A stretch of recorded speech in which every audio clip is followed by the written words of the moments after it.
Mbote, hi, I'm Rama, your mentor in leadership and organizational management.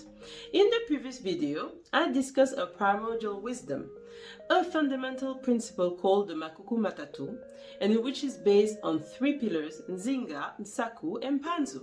We saw that in Nzinga, it is about mastery, about having the deep knowledge of the inner world.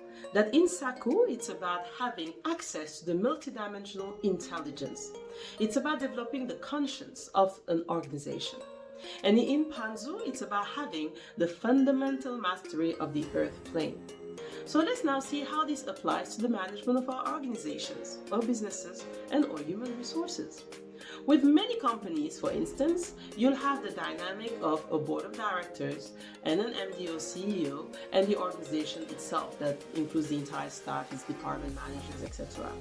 Starting with the board of directors, we know that they operate and manage strategic decisions, as well as key issues pertaining to the proper functioning of the company's strategy.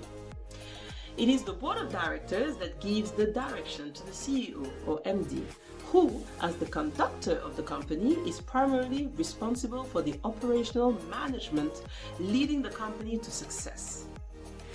The entire organization's management is aligned with the MD or CEO to execute his or her directives. So, taking into consideration the principle of Makuku Matatu, there are several points to ponder on, starting with the board of directors. So, dear directors, in a world of increasing uncertainty and challenges, what is being done to prepare for a new and conscious future in this beginning of the 21st century? How do you plan to move your organizations, your people, your client, those you serve with that Nsaku pillar that I talked about in the previous video, without having access to multidimensional intelligence? Tell me, dear directors.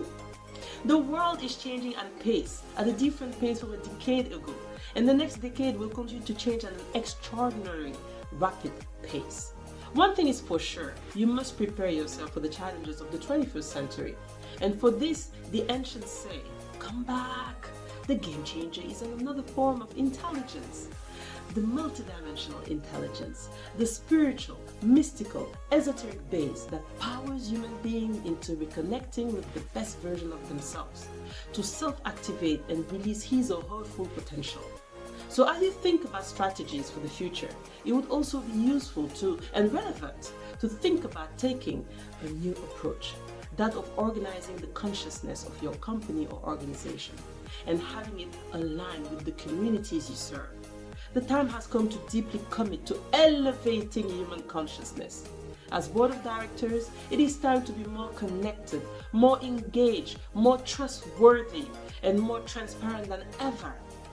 Also, rethink diversity another way during your board meetings, just as companies created the function of Chief Technology Officer when digital technologies flooded the world. So now companies should consider the function of a Chief Consciousness Officer. The role of the CCO personality would be to channel the multidimensional intelligence of the company, to support the business in its commitment to connect, to uplift, and to inspire through the human technologies of wisdom, intuition, compassion, empathy, forgiveness, and gratitude. This personality would coach and mentor business leaders to engage the underlying shifts in staff and consumer values that has people, particularly millennials and the generation Z and A, which Africa has plenty of, right? To embrace ancestrality, awareness, oneness through union, sustainability, social impact, health, wellness, and so much more.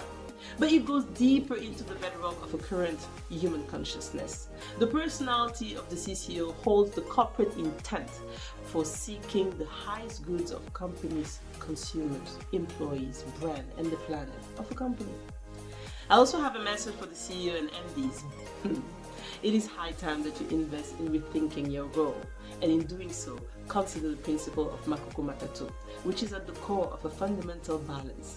When you are an initiate, it's easy to understand what is happening all around with so many companies and organizations in crisis.